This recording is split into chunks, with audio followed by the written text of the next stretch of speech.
Her er Viby Friskole.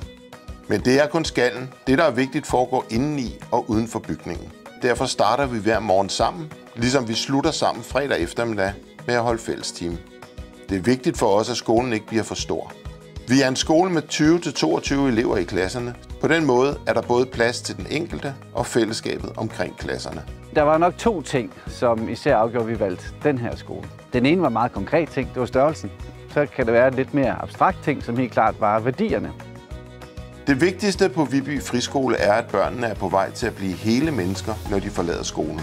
Mennesker med egen karakter, viden og forståelse for det danske demokrati, så de kan begå sig som borgere i samfundet.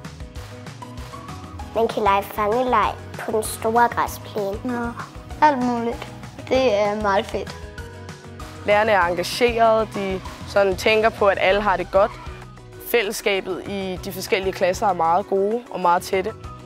På Viby Friskole prøver vi at være en del af det omgivende samfund, og vi bringer også resten af samfundet ind på skolen. Viby Sjælland er en pulserende by med gode indkøbsmuligheder, erhvervsliv, stisystemer